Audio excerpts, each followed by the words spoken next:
Por otro lado, la pornografía nos permite ir directo al grano. Y ya no solo el acto sexual, sino aquella parte de todo ese proceso que a nosotros nos resulta más atractiva, que más nos llama la atención. No tenemos que pasar por distintas etapas ni nada de eso. Podemos ir directos al grano, directo a aquello que más nos suscita. ¿O acaso creéis que alguno se toma el tiempo de ver las maravillosas dotes artísticas de estos actores y de estas actrices cuando conversan para averiguar, oye, ¿por qué falta un agujero en medio de la pizza? ¿No? Yo creo que absolutamente nadie pierde el tiempo viendo esto, sino que van directos al grano.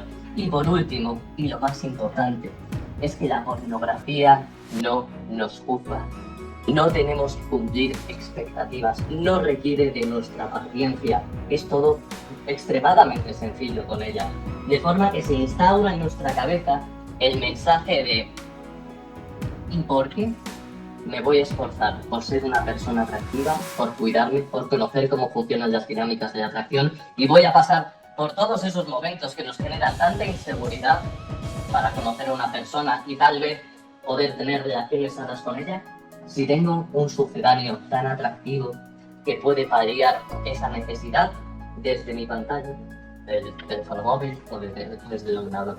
Vemos lo peligroso que es este mensaje, ¿no? Y que en efecto tiene gran relación con las cifras que hemos visto anteriormente de los índices de virginidad y de el descenso en el sexo que está teniendo la población. Y es que además la pornografía es el profesor sexual por excelencia en la era moderna. Los padres cada vez más obvian estas labores de educar a sus hijos y relegan dicho papel a aquello que vean sus niños. ¿Y qué es lo que ven sus niños? Pornografía. De hecho, la edad, esto lo vi hace ya 3 años, no quiero saber cómo está ahora, pero la edad en la que los jóvenes españoles empiezan a consumir pornografía es los 13 años. A los 13 años empieza dicho consumo. Es un momento en el que el cerebro es extremadamente plástico y no entiende que eso es falso. Ni siquiera lo puede percibir, entonces termina incorporando los comportamientos y los patrones que representa el contenido pornográfico. ¿Y por qué es tan peligroso? En primer lugar, las personas aparecen representadas como objetos de placer. El hombre vale lo que vale el tamaño de su miembro y la duración que tiene en la cama. Y la mujer vale lo que valen sus atributos, su flexibilidad y su capacidad para satisfacer al hombre en cuestión. No hay intimidad, no hay olores, no hay fricción, no hay conversación, no hay complicidad.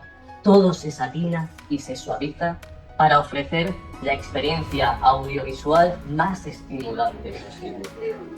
Por otro lado, dicta los físicos atractivos, lo cual provoca numerosas inseguridades en quien inconscientemente termina comparándose con los físicos que tienen estos actores y estas actrices, que obviamente están seleccionados cuidadosamente para estimular y excitar a los consumidores.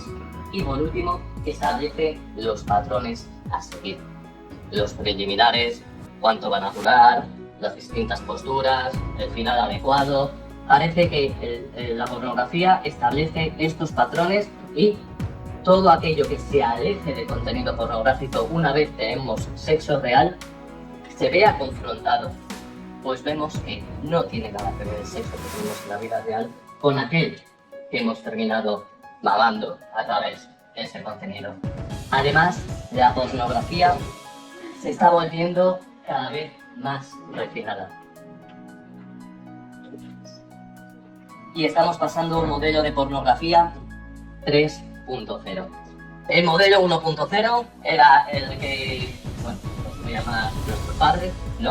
Que se materializaba en revistas como Interview, los escasos VHS que había en los videoclubs, ¿no? Y que no daban mucho juego realmente, era algo más secreto, algo más oculto, pero no permitía una estimulación demasiado elevada comparado con ahora.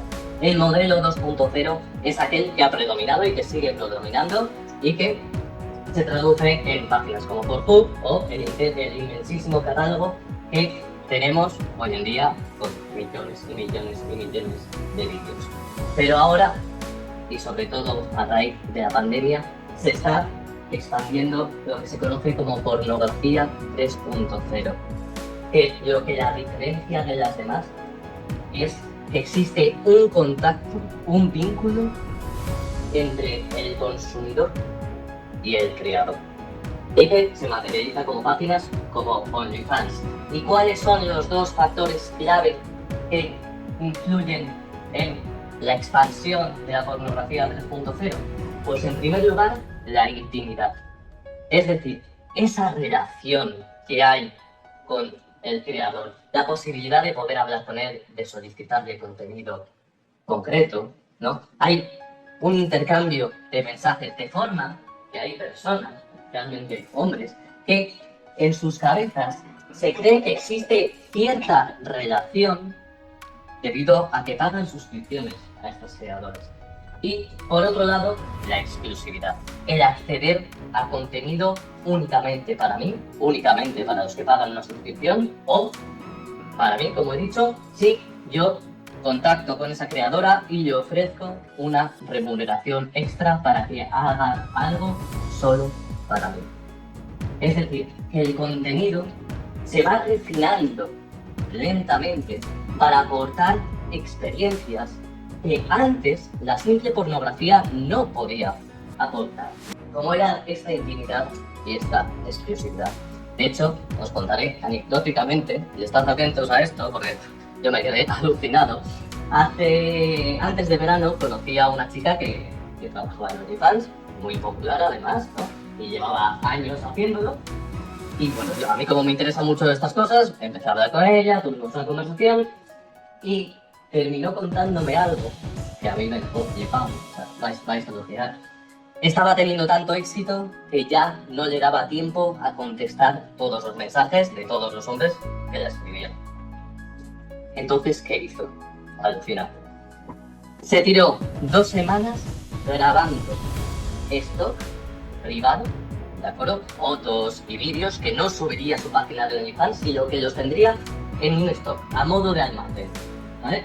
Y contrató a 2 trabajadoras a las que entrenó en ventas, les dio acceso a la cuenta y se hacían pasar por ella. De forma que hablaban con los hombres, les seducía y les convencía para que gastaran su dinero en ese contenido privado. Entonces, una vez el hombre caía en las redes, hacía el pago, ellas cogían algo del stock que se había grabado previamente y se lo enviaban al hombre. De esa forma, triplicó sus ingresos en solo un mes. ¿De acuerdo? Entonces, veamos la falsedad también que se esconde en este tipo de contenido y cómo se están moviendo los hilos detrás de las cámaras para atraernos y condicionarnos. ¿De acuerdo? Hemos hablado de el cerebro, las reacciones, los nuevos modelos de pornografía, pero ¿qué implicaciones tiene esto para mi vida? ¿Cómo me voy a ver yo perjudicado por el consumo de pornografía? Lo primero de todo es que nadie se siente un mejor ser humano después de consumir pornografía. Absolutamente nadie. De hecho, la emoción más característica es la vergüenza. Y no es una vergüenza en el sentido de bailo fatal delante de otros o me pego una hostia en la cara delante de los demás. No es una vergüenza social, es una vergüenza con nosotros mismos, es una vergüenza privada, que es tremendamente autodestructiva para nuestra autoestima. Pero aparte de eso, hay numerosos estudios que están empezando a relacionar la pornografía y su uso recurrente con otra serie de perjuicios. El primero de todos es la desensibilización que hemos comentado antes. Esa tolerancia que tiene nuestro cerebro hacia el contenido pornográfico y que desgraciadamente se traduce a otros aspectos de nuestra vida. Es decir, que cosas como un paseo por el parque, degustar tu plato favorito, conversar con tus amigos o con tus amigas, deja de producir tanta dopamina y dejan de resultarte tan atractivas, tan apetecibles, porque estamos condicionando nuestro cerebro para que necesite más dopamina. Por otro lado, el córtex prefrontal, que es lo que los científicos denominan la unidad de control de nuestro cerebro, que está relacionado con actividades como la planificación a largo plazo, la toma de decisiones, el correcto foco de nuestra atención, se ve dañado por el consumo recurrente de pornografía. Por lo tanto, todas estas actividades superiores, en el sentido de que el ser humano es la especie que tiene este tipo de capacidades, se ven menoscabadas. Por otro lado, una actitud más apática frente a la vida, menores niveles de energía, menor interés por la vida en general. En estudiantes, una mayor tasa de abandono escolar y peores calificaciones. Y en el ámbito laboral, una menor ambición y menor crecimiento profesional. Por supuesto, mayor ansiedad social, menos ganas de contactar con los demás, de relacionarnos con los demás y de quedarnos en casa consumiendo o haciendo otro tipo de actividades. Y como tal, un menor interés por satisfacer nuestras necesidades sexuales de una forma más natural, más sana. Tenemos menos predisposición por crear y forjar relaciones sanas con los demás.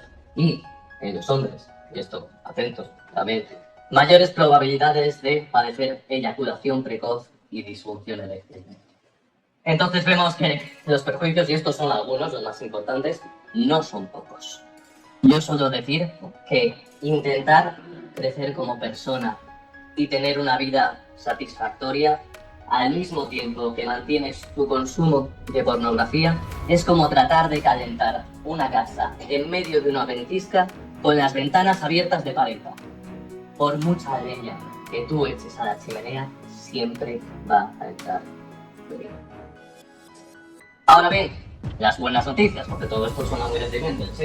La buena noticia es que todos estos efectos que acabamos de comentar, todos estos perjuicios generados por la pornografía, son completamente reversibles en el momento en el que nosotros eliminamos su consumo.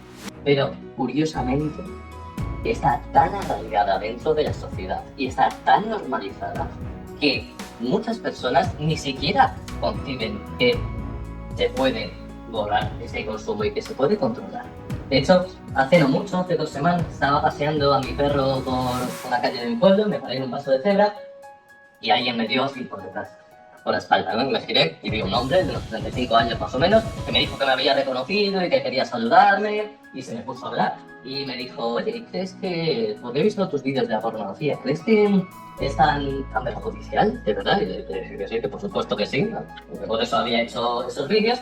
Y bueno, el tío vio que había confianza y se me puso a hablar de lo que le gustaba ver a él, de que había consumido OnlyFans y yo pensando, bueno, estupendo, ¿no? La típica charla cuando sacas al perro y te cuenta un tío que ni conoce sus hábitos de masturbación, pero me tengo que ir acostumbrando a estas cosas también, desgraciadamente.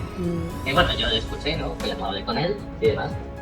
Y me dijo, al final de contarme todas sus peripecias sexuales, oye, macho, ¿y tú cómo haces para hablar y criticar la pornografía, pero después llegas a casa y la consumes como todos nosotros?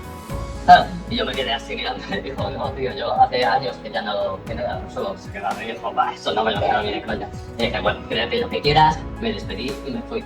Pero me dejó sorprendido como una persona puede tener tan poca confianza y está tan alejada de la creencia de que puede eliminar este consumo que directamente ni se lo plantea y se piensa que es una falsedad.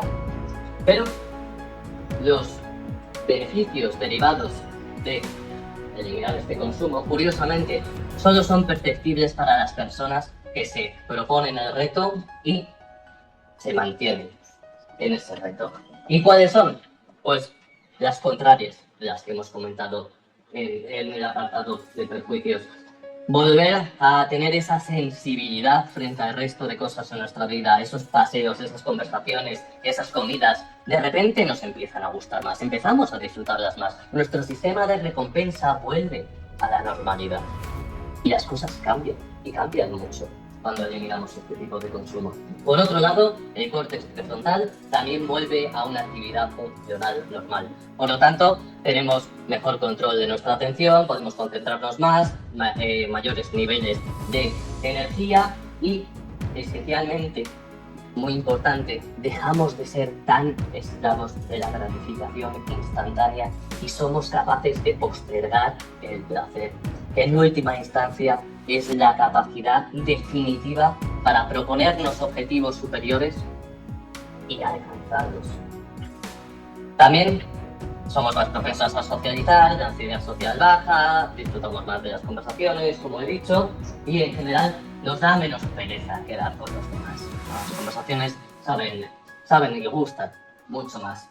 También mayor interés por satisfacer las necesidades sexuales de una forma sana y de establecer relaciones reales con otras personas que nos puedan resultar atractivas y volver a contemplar a las personas de forma integral. En todo, con todos sus factores, no simplemente el físico. Entonces vemos que los beneficios de dejarla tampoco son pocos. De hecho, yo durante toda mi vida he sido una persona extremadamente introvertida. Y ahora estoy aquí hablando de pornografía, de todos vosotros, ¿no? O sea, fijaos qué influencias puede tener el dejar este material. Y tenemos que empezar a ser conscientes, además, del ciclo, en lo que lo he llamado yo, novedad, consciencia, porque vamos a empezar a verlo de forma muy recurrente. Este ciclo es el que caracterizó al tabaco, que como bien sabéis, hasta hace unas décadas se consideraba algo completamente inocuo, era completamente normal. De hecho, había hasta estudios científicos que decían que fumar tabaco era bueno.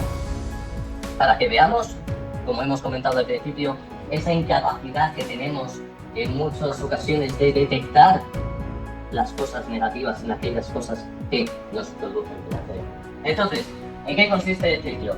Una novedad excitante pero perjudicial se introduce en el mercado a cambio de dinero.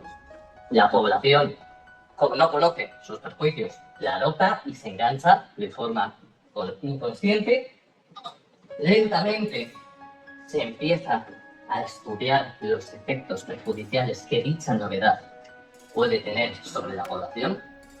Ante esos estudios, que pueden tardar décadas en avanzar, la población comienza a ser consciente lentamente de esos efectos perjudiciales y, por último, los hábitos de consumo empiezan a controlarse. Ahora mismo